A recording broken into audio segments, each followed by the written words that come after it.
Queremos agradecer ao dia, ao lindo dia e a oportunidade de estarmos aqui reunidos para mais uma vez estudarmos. Queremos a ajuda da espiritualidade para que possamos entender com objetividade o que nós vamos estudar. Assim seja. É isso aí.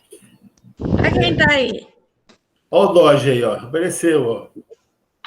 Seja bem-vindo, viu, Dodge? Ó, vocês vão estudando aí, eu estou escutando e estou trabalhando, tá? Tá bom. Ô, Tônio, depois você só confirma para nós até que dia que nós vamos para o nosso estudo. Até dia 20 de dezembro, que é um domingo. Ah, tá. Então até dia 19 nós vamos. Ok. Então E nós temos volta mais a partir de 4 de janeiro. Tá. Depois Mas a se gente quiser conversa. voltar mais para frente, também pode, viu? Então, depois a gente vai conversar no grupo. Mas depois. Semana que vem a gente conversa sobre isso. Tá. Então vamos lá, Bianca, por favor, faça a leitura. Tá boa a letra agora, Adolfo? Excelente. Tá. Então vai. Relatório da reunião do dia 28 de novembro, né? O livro dos espíritos do princípio vital. A vida e a morte, 68 seguintes. Iniciamos o estudo com a leitura do relatório da reunião anterior. Continuamos nosso estudo sobre o fluido vital e retomamos a questão da homeostase, tanto que as recomendações médicas para a realização de atividades físicas podem auxiliar no funcionamento dessa pilha recarregável que é o fluido vital, mediante o movimento do organismo. Nesse sentido, Adolfo pesquisou o que diz Allan Kardec sobre o movimento de esfregar as mãos que gera calor por causa do atrito, assim o movimento gera eletricidade, que por sua vez auxilia no movimento que o gera. Ou seja, fazendo uma analogia, é como se uma mão fosse o princípio vital e a outra a matéria orgânica, como o atrito entre elas produz a vitalidade. É necessário que as pessoas, todas as pessoas, precisam ter uma atividade física para ter uma vida saudável e que o sedentarismo é causador natural de doenças. O fluido sem a matéria orgânica não é a vida, pois há uma necessidade dessa matéria minimamente organizada para que o fluido vital a anime, gerando assim a vida. Por exemplo, quando há morte acidental, o fluido vital ainda existe, porém a matéria que ele anima está desarranjada ou lesionada, e sua atuação não é mais possível. Ou no exemplo da morte cerebral, em que o órgão que comanda o nosso organismo, o cérebro, para de funcionar, ainda é possível que haja o fluido vital que anima os outros órgãos, sendo possível a doação de órgãos. Seria a morte cerebral um sinal de que há rompimento da ligação entre o espírito e o corpo físico? Uma vez que, na morte cerebral, não há possibilidade de um retorno da pessoa à vida, embora exista uma continuidade de funcionamento dos órgãos por um determinado período. Já ao contrário, se os órgãos estejam funcionando mediante uma intervenção artificial, pois deteriorados, mas o cérebro continua a funcionar normalmente, há a possibilidade de a pessoa voltar à vida mediante uma reparação desses órgãos que estão deteriorados. Assim, por exemplo, pode-se fazer uma analogia com as pessoas em coma. Se o fluido pode ser transmitido de uma pessoa a outra, quando promovemos a aplicação do passe ou pela prece, o que fazemos é justamente a transmissão do fluido vital. Também lemos no texto que existe a possibilidade de ocorrer um esgotamento desse fluido, de modo que, sem vitalidade, os órgãos do corpo vão se esgotando até provocar sua morte. Por último, temos alguns comentários sobre a importância da prece, que através dela fornecemos fluido vital, que é um fluido animalizado aos espíritos superiores, que potencializam esse fluido com o fluido espiritual e com o fluido ambiente, manipulando os fluidos magnetismo misto, de tal forma que podem provocar a cura da pessoa, substituindo as células malsãs por células saudáveis. Ver o capítulo 15, os fluidos da Gênese. Bom, gente, está aí então o relatório. Sempre aquela pergunta que eu faço, né? Tá legal o relatório? Entenderam? Alguma dúvida? Concordam com ele? Tá melhor que a encomenda, Adolfo. Ficou excelente o seu relatório, viu, Bianca? Ô, Adolfo, eu ia falar agora, não foi meu, não. Isso daí você deu uma recheada boa nele, hein? Aquela ficou muito bom. Só uma coisinha aqui, ó, mas o relatório é seu. Obrigada. Melhor que a encomenda. Obrigada. Tem uma coisa aí, gente, que vem repetindo nas reuniões, nos textos, que é de que o fluido vital sem a matéria orgânica, ele não é a vida. Então, assim, no início dos nossos estudos, nós tínhamos um entendimento, até porque numa das perguntas do Livro dos Espíritos, fala assim, ó, quanto que acontece a morte? O esgotamento dos órgãos, né? Quer dizer, então não seria com o fim do fluido vital, ou cessação, não sei se esse é o termo, cessação, mas quando não tiver mais fluido vital. Então a gente tinha entendido que, independente do fluido vital, se houvesse esgotamentos dos órgãos, ou se fosse uma lesão, né, uma desordem de tal ponto que pudesse haver o esgotamento dos órgãos. Só que nós vimos no final, quando também não há fluido vital suficiente, vai haver os órgãos eles vão ficar desorganizados. Isso vai provocar morte também, né? É óbvio que o desencarne, né, o fenômeno do desligamento, é com a cessação dos órgãos, ou se eles estiverem obstruídos, a ponto de promover a morte. Essa é a resposta para o desligamento do espírito. Só que a falta de vitalidade também vai promover isso, né?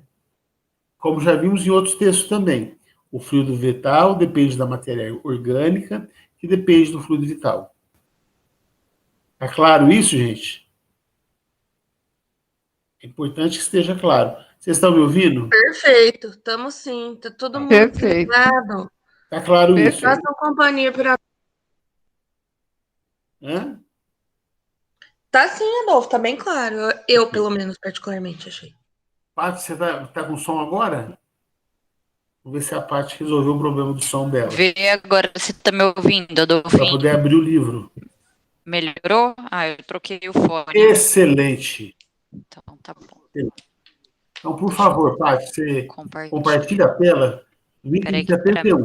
pra mim agora que ficou baixinho aqui. Peraí. É estranho agora isso, tá né? bom. Peraí. Gente, dependendo do horário que nós terminarmos o Livro dos Espíritos, nós vamos terminar ele hoje. São poucas perguntas, dá para fazer hoje. Então, se dependendo do horário, nós vamos começar com o livro a Gênese ainda hoje. Tá bom. Agora, se não for possível... Apareceu aí para você? Tá legal, apareceu. Se você puder aumentar mais um pouquinho... Excelente. Beleza. Então pode começar, é aqui mesmo, né? 71. Por favor, aqui mesmo. Então, tá. Oi. Bom dia. Bom dia. Eu posso fazer uma pergunta antes dela começar a leitura? Claro. Posso fazer? Uhum. Por exemplo, quando a pessoa está com alguns órgãos, algum órgão deteriorado, seja por doença ou seja por algum acidente, e ela vai recebendo passes, e esses passes vão ajudar ela numa condição de vida assim por um tempo, né? Uhum. Mas aí a espiritualidade toma conhecimento de que, por exemplo, ela tem que desencarnar em determinada época. E aí, se ela vai recebendo esses passes que vão ajudando ela nessa fase, isso não interfere no planejamento reencarnatório, se você ficar, se a espiritual, bom, é lógico que eles sabem o que eles fazem, né? A gente não sabe nada, né? Mas isso Gente, não a tem uma pergunta é interferência? excelente. A pergunta é excelente. Vocês entenderam, né, gente? Sim. Eu quero ouvir a resposta. Pergunta é excelente. Obrigado, Sueli. Vou falar o que eu acho, hein, Por Adolfinho. Se favor, estiver Paty. errado, você me corrige, tá?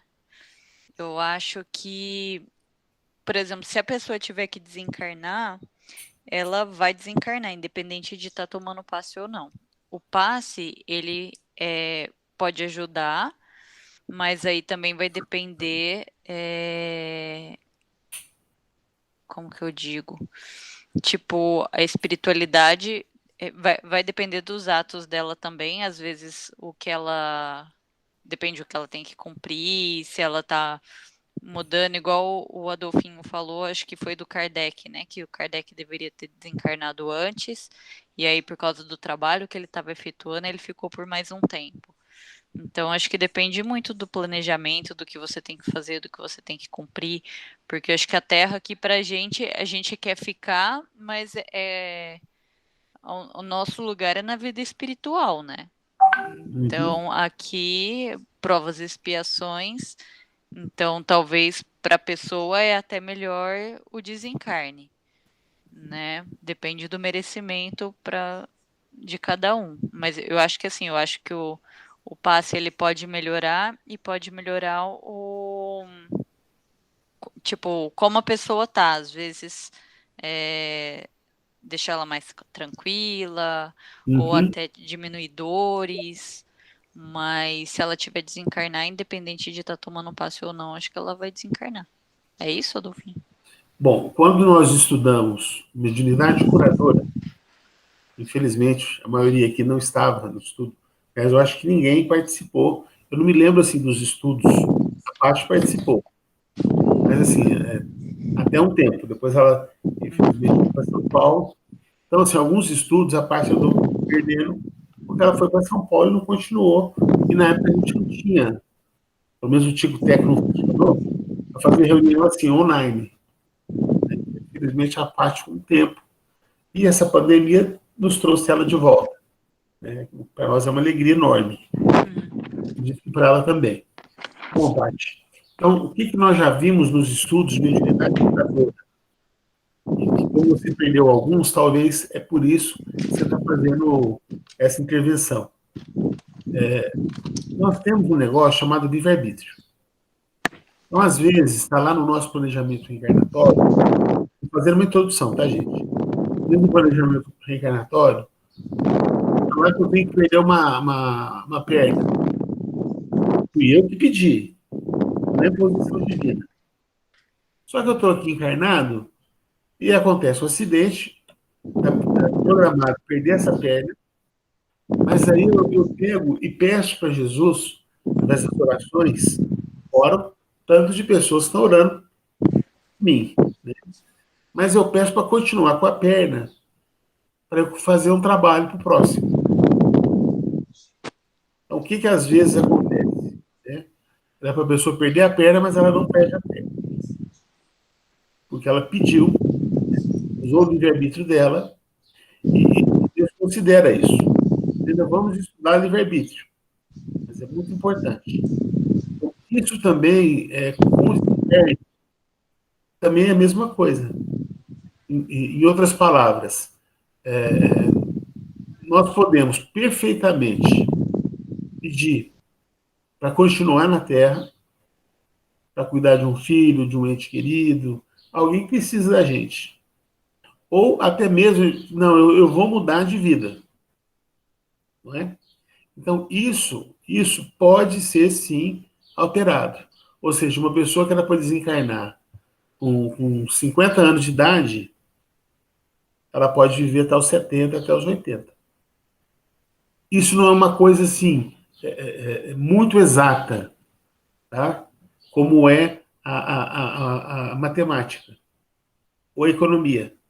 Em economia, você pega lá, você faz uma planilha, você tem lá o saldo, não é? O que você gastou, o que você pagou, é igual coisa de cartão de crédito. e no final das contas você sabe se você quitou ou não. Se não quitou, o que o banco faz? Ele pode cobrar juros, não é? O princípio é o mesmo. Agora, não é que Deus cobra juros, não é isso. Mas o que eu não consegui fazer, numa outra oportunidade eu tenho que fazer. Assim como tem casos que a pessoa está tão fora do planejamento encarnatório dela, mas tão fora, que chega num ponto que passa a comprometer a encarnação dela, os espíritos também podem abreviar o retorno dela. Então, estava previsto voltar com 50 anos de idade, mas volta com 35. Por quê? Porque a pessoa estava tão fora, mas tão fora, estava comprometendo a reencarnação dela, do ponto de vista evolutivo. Então, os espíritos também podem antecipar. Em outras palavras, gente, isso não é uma coisa exata. Tá? Então, na mediunidade curadora, o que o médium curador ele vai propiciar para os espíritos? Promover a cura de um câncer, por exemplo. E tem pessoas que vão lá no João Berbel, lá no IMA, desenganadas, com o exame na mão, não tem o que fazer, vai viver até tantos anos, faz uma cirurgia espiritual e tem a cura. E cura mesmo. Depois essa pessoa pode morrer de outra coisa, mas não vai morrer daquela doença. Por quê? Ela exerceu o livre-arbítrio dela. Então, gente, a oração, ela tem o poder de cura. Não sou eu que estou falando, não. Então, mas aí é porque a pessoa está se modificando, né, Adolfinho? Então, Paty, mas isso não é absoluto.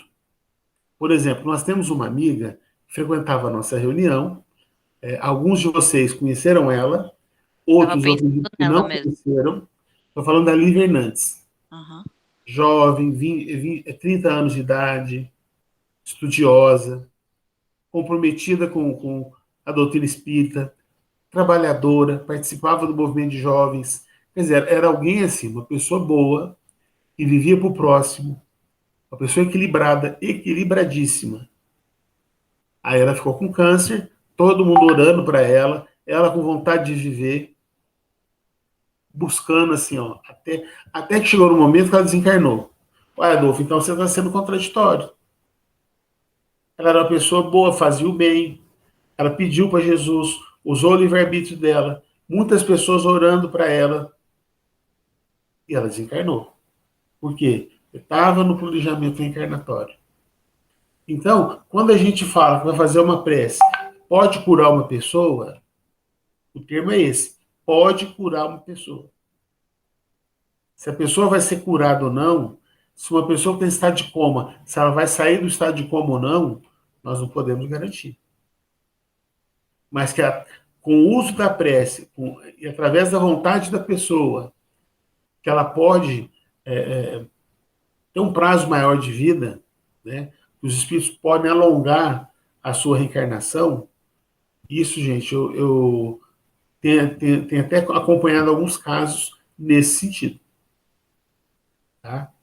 Então, não é uma coisa absoluta. Nós temos livre-arbítrio. Viu? A pergunta, Sueli, é muito boa, porque não é economia. Ah, mas estava no planejamento reencarnatório, que desencarnar de tal coisa, tal dia, tal hora. Não funciona assim. Não funciona assim. Entendeu? Adolfinho, eu costumo pensar, assim, nada absoluto, né? Nem nada que eu tenha depreendido de Kardec, mas um pensamento que eu sempre tive é que funciona como se fossem por períodos, né? Períodos pré-estabelecidos. Então, por volta de, mas não com datas exatas, com horário, minuto, não. Porque isso vai depender muito de como a gente vai estar levando a nossa vida. Então, conforme a gente leva, a nossa morte vai estar mais próxima ou mais longe. E isso tanto faz, né? Porque aí a gente tem que desmistificar a visão da morte como coisa ruim.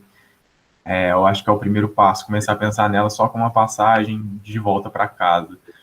E isso facilita também um pouco a nossa visão. Então a gente já não vê como punição a morte, mas sim como retorno, até às vezes com uma felicidade muito grande de estar retornando para casa, né? Muitas vezes é assim. Então é isso, né? Tem situações que não podem ser prolongadas e outras que é permitido sim um prolongamento para que o espírito permaneça, ou outros, como você falou, um abreviamento. Então, por exemplo, tem uma, se não me engano, lá no Céu e Inferno, uma passagem de um jovem de 20 anos que estava muito doente, daí ele morre e logo em seguida a mãe dele se suicida por causa que não aguentou o desencarne dele e tal. E depois eles evocam, né? Kardec evoca ele, e aí ele fala, né, que não era possível ele ter continuado, porque se ele continuasse na vida, talvez ele tomasse atitudes que comprometeriam ele.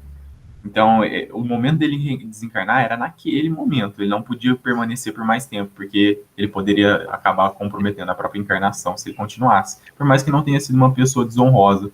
Então, isso é muito interessante. Como que a lei divina não é parecida com a lei humana, porque a lei humana ela é incrivelmente inflexível no sentido da misericórdia, no sentido de ter realmente essa flexibilidade com os seres, né? A lei divina não, ela é sim inquebrantável, inflexível na sua origem, então o que não mudará. Só que ela abarca os indivíduos de uma maneira tão amorosa, tão misericordiosa, que nós não conseguimos mensurar ainda. Mas conforme a gente vai progredindo, a gente vai entendendo isso. Mas a nossa lei é muito distante ainda da lei divina. Então a nossa lei é ainda muito inflexível no aplicar da justiça, não só na base ali, mas é no aplicar da justiça também, que sempre trata ali da mesma maneira, todos os homens com as mesmas atitudes, enfim. Estamos muito longe ainda, mas a lei divina não, ela é amorosa, ela é misericordiosa com os homens. Então, Brilhante. Então, no caso, a nossa existência realmente não tem hora marcada. Não. O que vai determinar é o livre-arbítrio, como a gente vai usando. Então, pelo que o Victor falou, se a gente, de alguma forma, usar esse livre-arbítrio de forma a nos prejudicar, a gente pode ir antes. Ou, se a gente estiver usando adequadamente, depois. Porque realmente não faz sentido achar que a gente tem dia e hora marcada, né? É muito esquisito isso, não é? Então, como o Victor falou, a lei de Deus, ela é flexível e nós estamos aqui vivendo de acordo com o nosso livre-arbítrio. É ele que, no final, vai determinar tudo, não é? Perfeito. De certa forma, nós até já estamos discutindo as perguntas seguintes que estão relacionadas com esse debate, viu, gente? Mas, olha, brilhante. Tanto a conclusão que a Lucélia chegou, o comentário do Vitor, perfeito, perfeito. Adolfinho, na minha cabeça estava igual Nossa. você e o Vitor explicaram. Eu acho que eu só não consegui colocar isso em palavras. Tá. Mas não tem importância, Paty. O mais importante é entender o conceito. Porque nós temos muita dificuldade de entender a lei de causa e efeito. Por isso que a gente fica falando em karma, ação e reação, entendeu? O que mais? Lei de talião, olho por olho, dente por dente. Não é assim. A legislação humana ainda é um pouco assim. Não é? Fez tal coisa, vai ter que ser preso, vai ser punido. Deus não é um pai punitivo. A gente não pode esquecer lá no primeiro capítulo do Livro dos Espíritos quais são os caracteres da divindade. Então, Deus é um pai amoroso, é um pai justo, né? É o pai lá daquela parábola, o filho pródigo. É um pai. E aí o Vitor Hugo foi brilhante, né? Ele foi no ponto. É um pai misericordioso. E nós não somos assim, né? Então, assim, eu me lembro dessa parábola do filho pródigo, se fosse contada nos dias de hoje, na nossa cultura, que não é da nossa cultura, não é do nosso tempo. Uma parábola lá eu não me lembro o ano correto, mas nos anos 30. E Jesus viveu até o ano 33, não é? Então, assim, eu vou falar anos 30, pode ser anos 20, tudo bem. Mas vamos falar anos 30, né? Porque me parece com 30 anos que Jesus começou o trabalho dele efetivo. Não que ele tenha começado aos 30 anos de idade. A partir do momento que ele nasceu, já começou o trabalho dele, missionário. né? Não foi com 30 anos.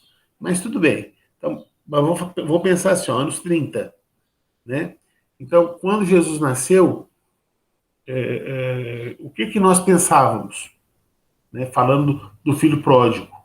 Ué, mas se o pai já dividiu a herança e passou para um filho a parte dele, naquela época, ele já não tem mais direito à herança. E nos dias de hoje, gente, nós ainda somos assim. Se um pai que tem muito dinheiro e o filho, pai, me dá tanto aí que eu vou começar um negócio. O pai vai lá e vende uma fazenda, por exemplo, dá o dinheiro para o filho para começar um negócio. Mas qualquer ideia capitalista, ele vai prosperar. Bom, aí esse filho vai à falência. Bom, já pegou a parte dele. Na nossa cultura, vai ter problema em casa se esse filho, na hora que o pai morrer, pegar se são em 5 filhos, se ele pegar um quinto da herança. Tem irmão que vai falar assim, ó, não, ele já pegou a parte dele. Ele não tem Não mais sai. direito. Na lei também, né, Dolfim? Então, mas isso que eu estou Não falando. sai em casa. Olha a nossa legislação. Olha a nossa cultura. Então, por isso que nós temos dificuldade de entender a lei de causa e efeito, porque ela não é assim. Mas nós ainda somos assim.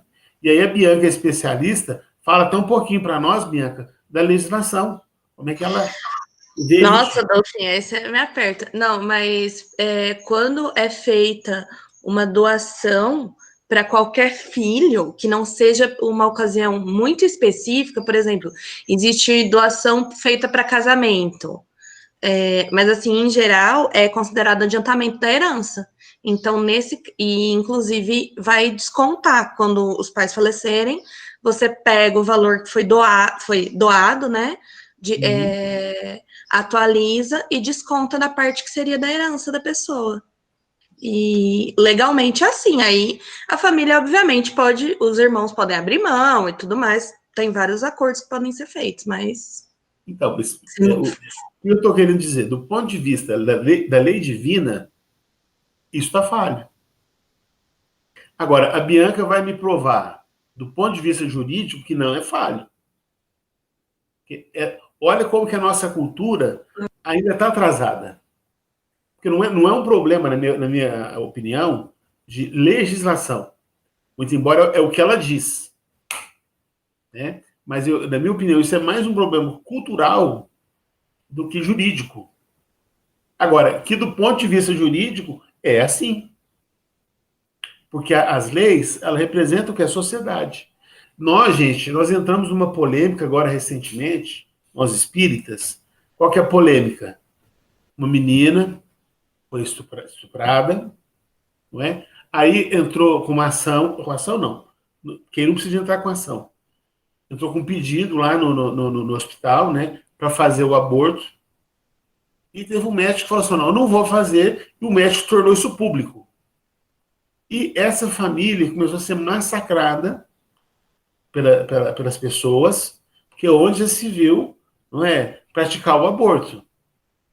Mas de acordo com a nossa legislação, é um dos casos possíveis, legalmente falando, de prática do aborto, né, quando a pessoa sofre um estupro. E é o que aconteceu.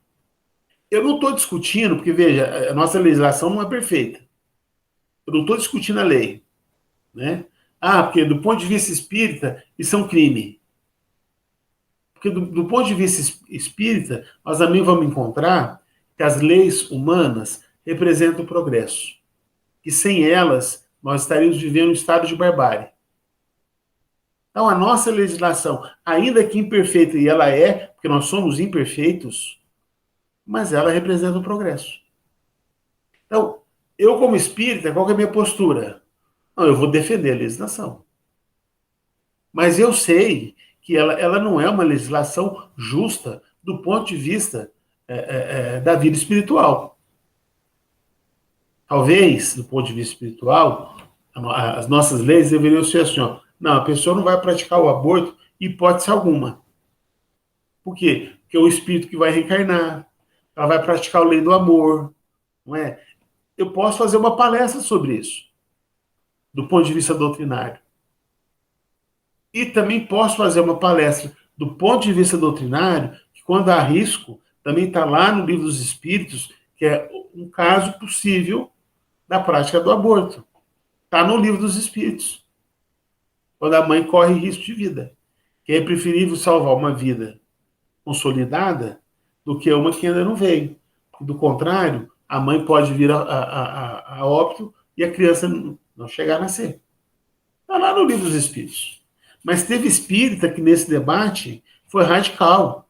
Não pode promover o aborto. Não pode. Por quê? Porque é um crime. Então, veja, gente, é um debate ético. É um debate ético. Por que é ético? Porque a legislação ela diz algo, e se ela diz, ela tem que ser cumprida. Nós podemos discutir assim, vamos votar em candidatos para deputado, ou para senador, ou para vereador, que possam elaborar leis de acordo com aquilo que eu acredito. Então, na época da eleição, eu tenho que ver o que eles estão propondo. Não é? Quais são as promessas de campanha. Que aí nós vamos votar em vereadores, deputados, senadores, que vão promover leis de acordo com aquilo que pensamos. Então, essa é a hora da gente discutir. Entre outras coisas, o aborto, por exemplo. Né? Na hora de escolher um candidato, na hora de uma eleição. Passou a eleição, e se os homens públicos, né, do legislativo, se eles não mudarem as leis, nós temos que respeitar elas, concordando ou não. Isso quer viver uma democracia. Nem tudo que existe, do ponto de vista legal, eu concordo. Mas eu tenho que aceitar as leis. Porque isso é viver no modelo democrático. Não é? A gente não pode impor as nossas ideias. Não é porque nós estudamos o Livro dos Espíritos que o aborto é um crime, e é um crime, nós estudamos isso. Tem uma explicação do ponto de vista espiritual. Ainda assim, nós não podemos ir contra as leis. Não é? Então, olha o problema ético. Mas então, o que eu faço? Eu tenho um amigo, eu conto milagre, mas eu não conto santo. Esse meu amigo, ele não perdoa a mãe dele, não perdoa, e ele não conheceu a mãe. Porque era gravidez de risco, e a mãe falou, eu quero que salve o meu filho. Né? Aí os médicos procuraram a família, e a família fez a vontade da mãe. O meu amigo nasceu. A mãe morreu no parto. Havia esse risco. E ela fez uma opção. Mas, gente, é ela que fez a opção. Compreende? Porque se o médico, na cirurgia, optasse pela vida dela, ele não estava errado. Não é? Mas ela insistiu, falou, não, eu quero que salve o meu filho. Então, mas isso é o espírito que é assim. Compreende? Mas o filho ele não aceita. Por quê? Porque ele queria ter a mãe, convivido com a mãe. E ele não experimentou isso. Ele viveu com a irmã dele, que cuidou dele, mas que não é a mesma coisa. Né? E para nós que somos filhos, eu sei que aqui tem mães, tá? Mas vamos pensar assim, eu como filho, não eu como mãe, ou como pai, tá? Nós como filhos, a nossa relação com a nossa mãe, ela é muito especial. E tem uma coisa ali de 9 meses, vivendo assim, muito ligados, o filho com a mãe. Não é? Agora, mas tem filho que tem mais simpatia com o pai. Sim, é uma outra questão. Mas que a nossa relação com a mãe, ela é especial, é mesmo. E agora falando com vocês, para que a mãe, na condição de mãe. Como que a mãe ela renuncia à sua vida para cuidar dos filhos.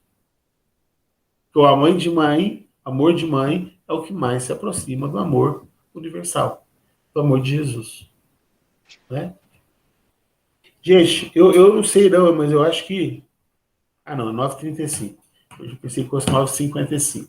Mas vamos começar então com as perguntas? Deixa eu compartilhar de novo. Tá bom? Não foi nada perdido, hein? Adolfinho, eu só fiquei com uma coisa na cabeça, eu posso perguntar também. À vontade. Que é a hora que você tá no mudo, Bianca. Eu ia falar, Adolfo não falou, não foi nada perdido, já tem 1,5 página de relatório das conversas. Não, é que a hora que você estava falando lá da herança, estava discutindo com a Bianca, eu lembrei daquela parábola, eu não sei se tem a ver, tá? Mas é uma parábola que eu nunca entendi direito, aquela dos talentos. Que Jesus entregou 5 para um, 2 para outro e 1 para outro. Eu falei, ali ele já não está dividindo errado. Entendeu? Eu Não tá entendi. dando mais para um do que para outro talento? Que ele deu 5 Então, eu talentos entendi. para uma pessoa. Mas eu nem sei se a parábola é disso, tá? Porque eu nunca entendi ela direito. Então, porque num primeiro momento, ele deu a mesma quantidade de talentos para cada filho. Aí ele foi viajar. A parábola é assim. Aí ele foi viajar. Aí um ficou tão preocupado que cuida direitinho desses talentos, viu? Cuida porque isso é precioso, é uma riqueza. Claro que a parábola, ela tem assim, ela é uma metáfora, tá? Então, quando ele fala que é uma riqueza, e é uma riqueza, é um talento, se a gente for pensar talento do ponto de vista material, dinheiro mesmo, é riqueza, não é? Aí o que um filho faz? Não, então eu vou cuidar porque é uma riqueza. Vai lá e esconde os talentos, né? E tem um filho que fala, não, se é uma riqueza, eu vou prosperar. E ele prospera. Vai fazendo negócio, faz fortuna. Não é? Então, assim, qual que aproveitou melhor? Aquele que fez fortuna com o talento que ele ganhou, foi dividido igualmente, ou aquele que escondeu? Qual que aproveitou melhor os talentos? O que multiplicou, né?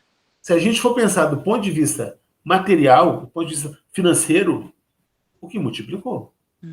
Agora, o que nós podemos discutir é se ele construiu uma riqueza eticamente ou não. Isso nós podemos discutir. Se ele foi um bom patrão, se não foi, se ele foi um explorador, se não foi. Isso nós podemos discutir. Mas do ponto de vista financeiro, ele prosperou. Adolfinho, só deixa eu fazer uma correção. A parábola, acho que talvez o que a Paty está perguntando, não sei se eu entendi, é que ele não dá a mesma quantidade de talentos para cada um dos filhos. Ele dá para um 5, para um 2, para um 3. Só que fala que dá a cada um segundo a sua capacidade. Entendeu? Entendi. Então, Bianca, Era isso. quando o pai retorna, eu não comentei, mas quando o pai retorna, filho, o que você fez da riqueza que eu te dei? Eu fiz uma fortuna. Fizeste bom uso, dá uma fortuna para ele. Chega o segundo, o que você fez? Eu fiz tal coisa assim, assim. Também prosperou. Não foi uma fortuna, mas prosperou. Aí Deus também dá um tanto, né? E o último que guardou, que escondeu, aí ele não dá nada. Fala, não, você não fez bom uso. Você vai ficar com o talento que você tem. Entendi. Entendeu? Então, no segundo momento, Deus não faz uma divisão igual.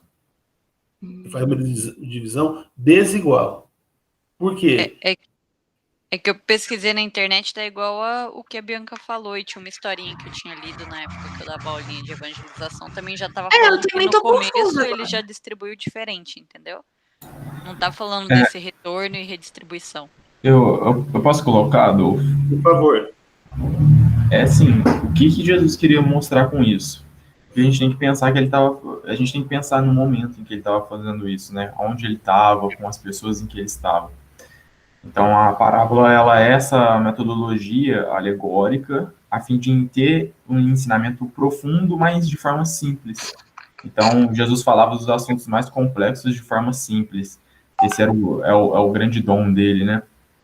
E cada espírito parte do mesmo princípio, como simples ignorante. Só que cada qual dentro da sua própria evolução. Alguns evoluem mais rápido, por escolha própria, e outros delongam-se mais no caminho. E tá tudo bem.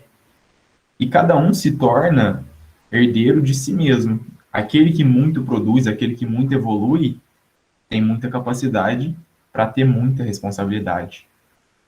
Aquele que não tem menos responsabilidade e, consequentemente, ele terá menos encargos do pai, até que ele tenha condições de ter mais talentos. Então, os talentos são as responsabilidades que Deus nos dá.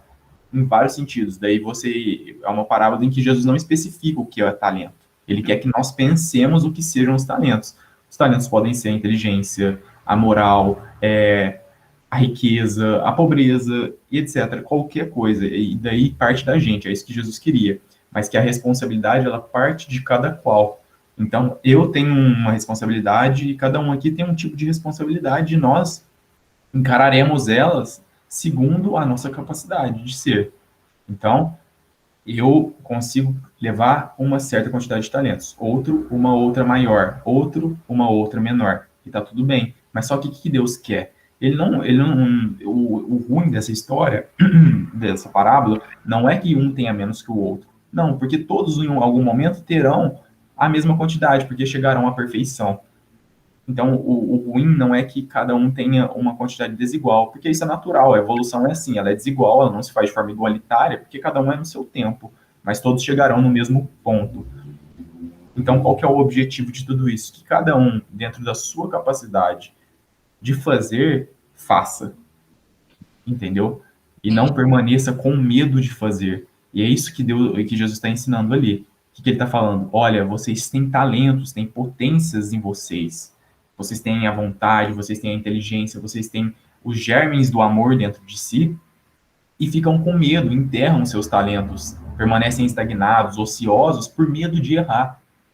Não é assim, façam, produzam. Então, por isso que ele repreende o servo que tinha um só e que nada fez. Se ele tivesse multiplicado para 2, ou seja, se ele tivesse ganhado 1, já estava maravilhoso, que ele teria progredido. Se ele tivesse ganhado meio, estava maravilhoso. Então, o problema foi que ele não fez nada, tendo capacidade de fazer, entendeu? O objetivo ali da parábola não é que ele fizesse mais que os outros, que ele fizesse 10, que ele multiplicasse muito, mas que ele multiplicasse. Esse era o objetivo. Então, qual que era a ordem? Multiplica, cuida disso. Cuida com a responsabilidade que lhe deve. E teve um que não fez, então ele é repreendido por isso. E no caso, somos nós, né? Em alguns momentos nós fazemos, em outros não. Então é uma repreensão para nós e um estímulo também para que nós façamos cada vez mais e nos desenvolvamos com esses talentos que cada um de nós temos, que são os potenciais, e daí os talentos, como Jesus não coloca, não dá um nome, né? O que são esses talentos, a gente pode pensar no que quiser. Entendi. Ficou claro agora. Não, mas eu quero fazer uma correção. É porque, claro, a parábola, mas é nesse sentido que o Vitor Hugo está explicando mesmo. Né? É que a gente estava fazendo uma análise do ponto de vista do mundo material. Então, vamos imaginar que fosse uma riqueza, fosse dinheiro. Mas não é o caso, não é isso. Mas vocês têm razão, meninas. Eu dei uma lida aqui. Deus não deu o mesmo tanto para cada filho, não. Ele deu para um 5 moedas, para outro 2 moedas. É isso mesmo. Ele distribuiu de maneira desigual. Agora, qual que é a questão? O que é o mais importante? Porque, na teoria, então Deus distribuiu de uma maneira desigual. É que é uma parábola, a gente tem que entender o sentido dela. Tá? O que ele está querendo dizer? Tem pessoas que Deus dá, empresta, né? Não vamos falar que dá, mas ele empresta, naquela encarnação. Ela tem muito dinheiro, né? E poder. Tem muito dinheiro e poder. Só que essa pessoa, ela não prospera. O que é não prosperar? Não faz bom uso do dinheiro e do poder que tem. E, em contrapartida, tem pessoas que vivem ganhando salário mínimo, quer dizer, não tem dinheiro, não tem poder, mas são mais felizes do que aqueles que têm muito dinheiro e muito poder. Então, essas famílias, porque não é todo mundo que é pobre que prospera. Isso também é preconceito. No sentido de pré-conceito. Não. Tem pobre que recebe poucos talentos, não faz bom uso e não adiantou nada. Tem pessoa que vem com doença grave, não aproveita e não adianta nada. Vai ter que voltar com doença grave. Isso é uma metáfora. Vai ter que voltar com doença grave, mas vai ter que sofrer de novo. Porque não serviu, né? Serviu como experiência, a gente sempre aprende. Mas a pessoa não aproveitou os talentos. Aí sim, eu recupero o sentido do que o Vitor Hugo estava falando. Os talentos, as oportunidades que ele nos dá, o corpo físico perfeito que ele nos dá. Né? Porque assim, eu conheço pessoas, não é só uma não. Pessoa boa, trabalhadora. Eu também conheço pessoa que não é trabalhadora. Eu conheço pessoa que é boa, trabalhadora. Aí, com muito sacrifício, arruma um dinheirinho, compra um carro. Carro usado, né? Aí, na hora que vai passar a documentação, descobre que ele era um carro roubado. Aí vem a polícia, a pessoa perde o dinheiro que investiu. Poxa, mas foi com tanto sacrifício, consegui apurar o dinheiro, consegui comprar um carrinho usado, não era novo nem nada, né? Aí eu perco o carro porque era um carro roubado. Perdi, né? E tem gente que não tem uma vida boa, mas tem sorte no negócio, então assim, ó, estudou pouco na vida, não aproveitou nada, mas tem sorte com os negócios, então ganha dinheiro na venda de carro, na compra de carro, ganha dinheiro com não sei do que. O outro que é trabalhador, que é honesto, né? Aí vem uma crise, o patrão dispensa ele. O outro que nem é honesto, nem nada, na crise o patrão não... Então tem gente que não tem sorte. Quer dizer, não é que não tem sorte, né? É porque as vicissitudes da vida são os talentos que Deus está nos dando. Credo, Adolfo. Isso quer dizer que a dor, o sofrimento, isso é um talento? É. E se você fazer bom uso, o que é fazer bom uso? Usar inteligência, devotamento e fé. São 3 coisas que está lá no Livro dos Espíritos que nós temos que usar. Então, primeiro, inteligência. Desenvolver inteligência. Fazer a minha parte. Agora, se eu faço a minha parte, se eu tenho fé, se eu oro, e as coisas não estão acontecendo, é porque eu tenho que desenvolver a paciência. Compreende? Uhum. É nesse sentido que, às vezes, isso já aconteceu comigo, nós fomos numa casa, numa família que não tinha cesta básica. Nós vamos levar comida, roupa, família muito carente. Isso há muito tempo atrás. A família, a mulher numa alegria, a mãe, mas numa alegria, os filhos numa alegria, eles não tinham nada em casa, nem comida. Mas eram felizes. Então, isso é aproveitar os talentos. Porque não é assim quanto que Deus nos dá. E agora, recuperando o sentido financeiro mesmo. Então, tem encarnação que a gente vai ter pouco. Deus vai dar pouco mesmo. Isso não é punição. Que normalmente nós falamos, não, mas é porque eu não tenho facilidade com o dinheiro, eu fiz mau uso do dinheiro. Não necessariamente. Mas às vezes você até fez bom uso. Mas numa encarnação você vai ter pouco dinheiro para desenvolver inteligência. Não é porque Deus é um pai injusto. Não é porque ele está punindo porque na outra encarnação não fez bom uso. Não é assim que funciona. Então, nós temos que passar por experiências e numa encarnação eu tenho que ser camponês. Tem que ser camponês. Uma encarnação. Uma encarnação, eu vou ser analfabeto. Não vou conseguir estudar. Não é porque eu não quero. Não, a vida não vai me proporcionar isso. Por quê? Porque eu tenho que passar pela experiência. Por que você tem que passar? Para desenvolver inteligência. Bom, mas com isso você está espiando provas do passado? Estou. Agora, essa expiação está vinculada necessariamente com o que eu fiz? Ou seja, se eu der um tiro no pulmão, então eu vou ter um problema no pulmão? Não. Mas numa encarnação, eu posso ir com um problema no pulmão. Não é porque eu prejudiquei o pulmão de outro. É porque eu preciso passar pela experiência. Para desenvolver inteligência. Entendeu? Para ter fé, devotamento.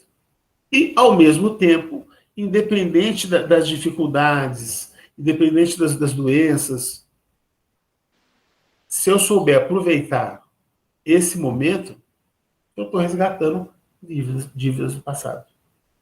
Então, nesse sentido, até mesmo com o livre-arbítrio. Era para eu perder um braço. Mas na hora do vamos ver, eu começo a orar, porque eu mudei de opinião. Agora eu não quero perder mais o braço. Esse pedido pode ser atendido, sim. Pode ser atendido. Por quê? Porque não é uma imposição divina.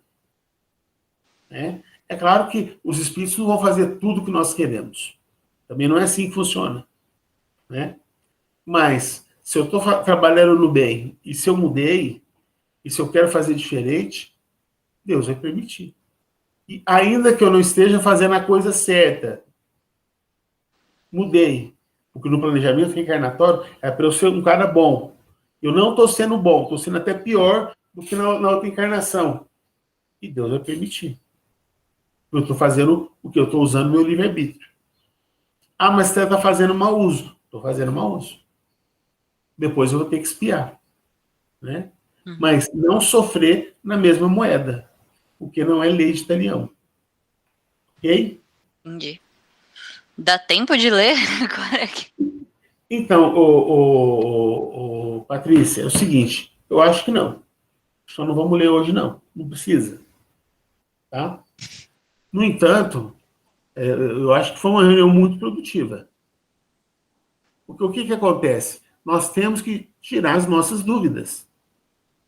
O que é mais importante? A gente terminar o programa. O que é terminar o programa?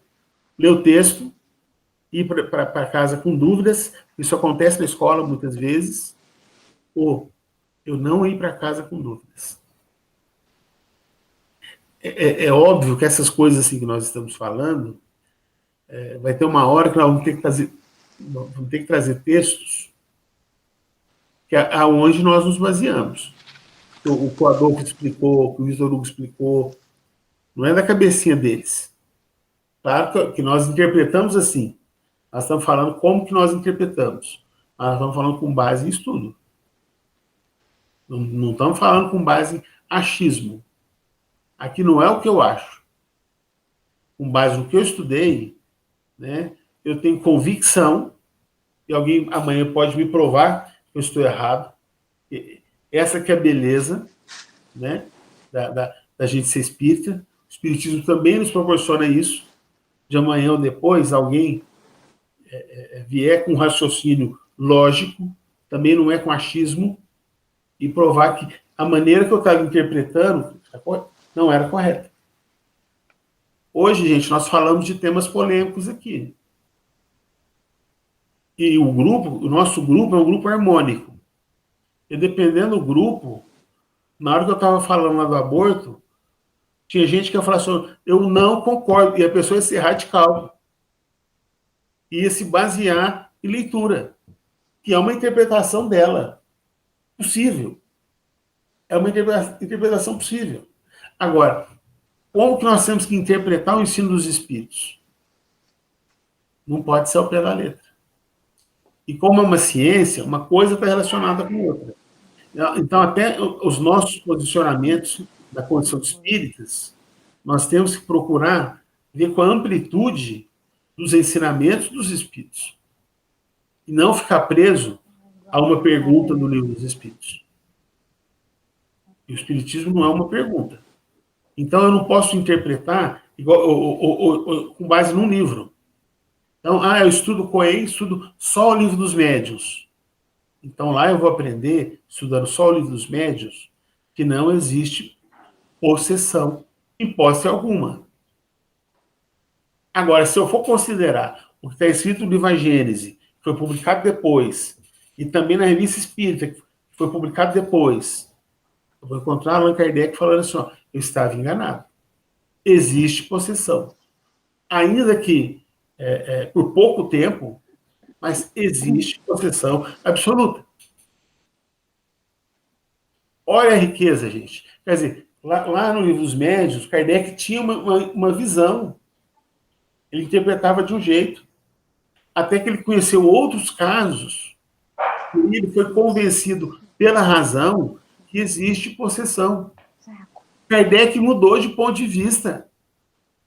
Ora, se o codificador mudou de ponto de vista com o tempo, não é? Com ele observando o fenômeno mediúnico, observando o relato dos espíritos, se ele mudou de opinião, por que o Adolfo não pode mudar de opinião?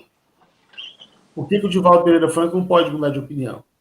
Por que o André Luiz Espírito não pode mudar de opinião? Então, o espiritismo, gente, não é dogma. E tem espírita que tem dificuldade, que acha que está no livro dos espíritos, não se discute. E se discute.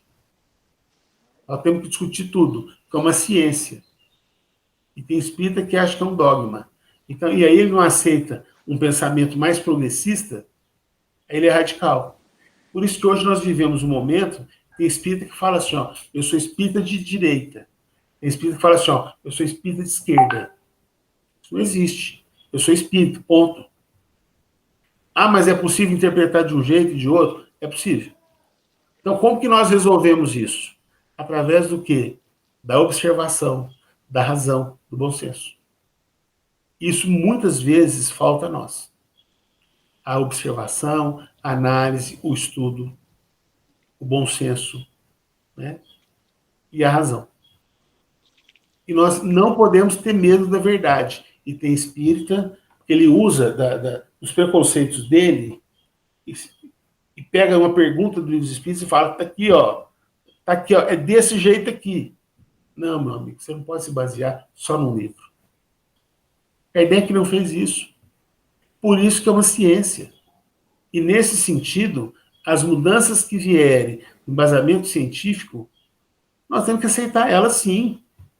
Porque é Allan Kardec que fala, eu não disse a última palavra.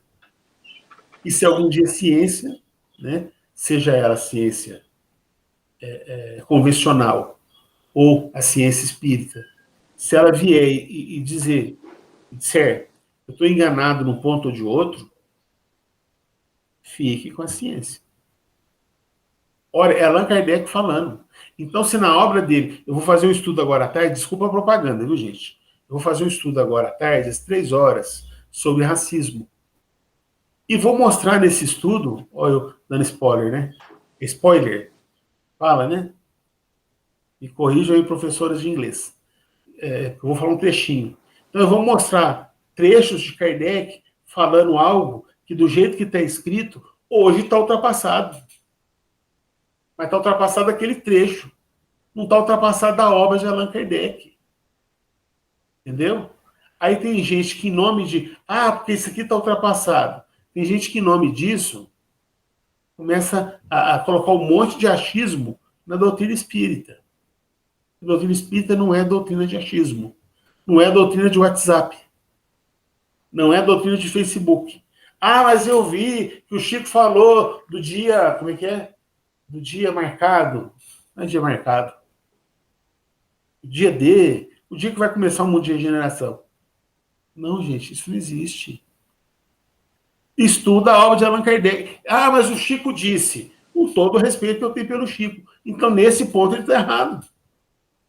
Porque do ponto de vista racional, do ponto de vista científico, do ponto de vista do bom senso, não faz sentido esse tipo de comentário. Que tem o dia para começar o mundo de regeneração, a hora, o minuto, o segundo.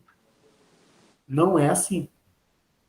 Agora, quem acredita nisso é porque não estuda o Espiritismo como nos ensina Allan Kardec, como ele estudou. Porque esse é o grande legado. Se é uma ciência e tem que ter estudo, tem que ter observação, tem que ter análise, tem que ter reflexão, se eu não faço isso, eu não estou estudando o Espiritismo como ele deve ser estudado. Entendeu? Por isso que nós enfrentamos aí alguns problemas no movimento espírita. De pessoas que não têm essa visão de que o Espiritismo é uma ciência e que em alguns pontos a ciência vai falar, isso aqui é igual, por exemplo, vocês vão ver quando a gente estiver estudando o Gênese, esse capítulo 10 aí, vocês vão ver que ele usa, por exemplo, um termo, azoto, como elemento químico. Aí quando a gente vai estudar azoto, essa palavra azoto, a gente vai estudar assim, esse termo hoje é obsoleto. Não se usa mais o termo azoto. É nitrogênio. Não, mas está lá no livro de Kardec, azoto. É azoto. Não, meu amigo. Para a ciência, esse termo não é usado mais. Isso é nitrogênio. Por que na palestra eu vou reproduzir o que está escrito num livro do século XIX e que nesse ponto não se usa mais? Por que eu vou insistir em falar em magnetismo se Allan Kardec usa o termo fluido, fluidoterapia? Por que eu vou fazer sessão de magnetismo se Allan Kardec não fazia mais sessão de magnetismo? Ele fazia sessão mediúnica. Qual que é a diferença? Porque no magnetismo não tem a presença do quê? Dos espíritos. E no espiritismo tem a presença deles de uma maneira que eles fazem toda a diferença no nosso trabalho. Então nós precisamos dos espíritos. Nós temos que ser humilde, não é? Ah, não, mas eu sozinho curo uma pessoa. E cura. Cura sim. Kardec explica isso. Eu sozinho posso curar uma pessoa. Mas se o Espiritismo ensina que com o concurso dos espíritos é mais fácil, por que eu vou insistir em continuar fazendo sessão de magnetismo? Por que eu vou insistir numa prática do século XVIII, do século XXI? Bom, gente, agora que eu estou vendo aqui, ó, nós até já passamos do horário. Peço desculpas aí, viu? Empolguei mesmo. Mas eu espero, assim, que todos tenham entendido, né? E principalmente concordado. Mas se não concordou, não tem problema. Continuaremos nas próximas semanas. Tá bom? Porque isso aqui é construção. Então todo mundo tem que participar. Ok? Márcia, você faz a prece para nós, por favor? Sim. Obrigado. Então, vamos agradecer por mais esse dia, por esse ensinamento, por esse estudo que nos traz tantas coisas boas, que não só o conhecimento, mas também harmonização, alegria dos nossos corações, de podermos estar evoluindo um pouquinho mais com os nossos amigos. Vamos pedir para que a equipe espiritual esteja sempre conosco, nos proteja, nos oriente, para que possamos seguir no caminho de Jesus, seguindo seus passos, seguindo seus ensinamentos, na busca de sermos pessoas melhores. Pai nosso que estais nos céus, santificado seja o vosso nome, venha a nós o vosso reino, seja feita, Senhor, a vossa vontade, assim na terra como no céu. O pão nosso de cada dia nos dai hoje, perdoe as nossas ofensas, assim como perdoamos a quem nos tem ofendido. Não nos deixeis cair em tentações, livrai-nos, Senhor, de todo mal e da prática dele, que assim seja.